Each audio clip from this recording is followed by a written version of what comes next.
हाफिज कुरान, सुभान अल्लाह। अभी 27 में आ रही है ना, खत्म कुरान होगा, तो मैं अक्सर किया करता हूँ बढ़ चढ़ कर इन हाफिजों की खिदमत किया करो। यार ये कुरान तुम तक आया है ना, और मैं बताऊं मौलवी ने क्या किया, ये दीन तुम तक पहुंचाया। ये गैर मुस्लिम थे जिनके बारे में बयान किया जा रहा है कि इन्होंने दीन बदल दिया, इस हाफिज कुरान ने तुम तक कुरान पहुंचाया। हो सकता है किसी के जहन में आ रहा, मौलाना साहब आपने ऐसी चंदा चाहिए तो बता दो है, या आप कुरान कह रहे हो कि जनाब ये हमें हाफिज कुरान ने पहुंचाया है। सही सही बिल्कुल।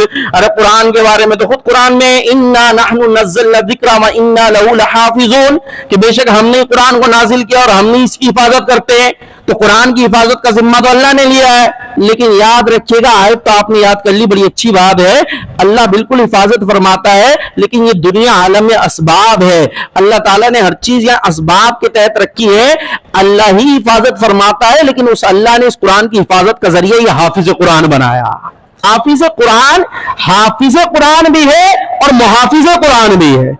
अल्लाह ही हिफाजत करने वाला है, लेकिन जरिया इस हाफिज कुरान को बनाया है कि कुरान उसके दिल में समा गया, कुरान उसने अपने दिल में रखा है, ये जरिया बनाया अल्लाह तबारक व तआला ने कुरान की हिफाजत का। और आज के इस जदीद तरीन दौर में भी यकीन जानिए कोई जरिया नहीं है किसी डेटा को महफूज रखने का इससे अच्छा कि उसे जबानी याद कर लिया जाए। अब कोई लाख चाह कर भी कुरान मजीद में तब्दीली नहीं कर सकता।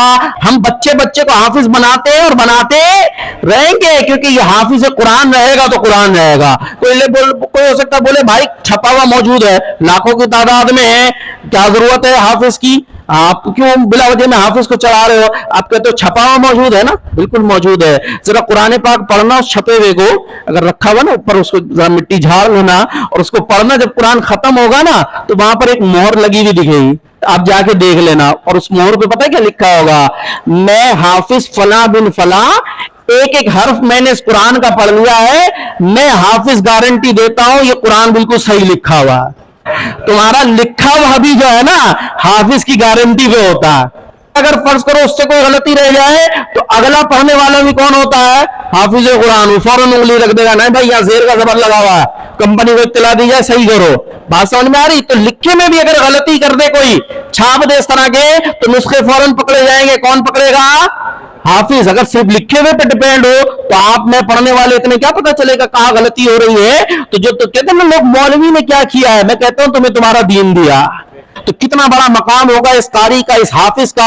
और जिस तरीके से तरावी पढ़ा रहा होता है खड़े होकर, एहसान मानो जरा सा कंसर्ट कराने वाले, नाचने गाने वालों को लाखों देते हो, जो तुम्हें खड़े होकर कुरान पढ़ा रहा होता है। इसकी हौसला अफजाई होनी चाहिए। बात पैसे की नहीं होती, बात यह होती है उस तबके को, उस फील्ड को कितनी वैल्यू दी जा रही है। जितनी वैल्यू दी जाती है लोग उतना उस तरफ आगे बढ़ते हैं। तो आइए इस तरफ आगे बढ़िए। यहां पर भी खत्म कुरान होगा और जहां पर भी होता है आगे बढ़कर इस अंदाज से, इस शान और शौकत से उस कारी कुरान, उस हाफिज की खिदमत की जाए कि दुनिया बोलना शुरू हो जाए, यार इंजीनियर डॉक्टर सही है लेकिन बच्चे को हाफिज बनाओ तो शान ही कुछ और है।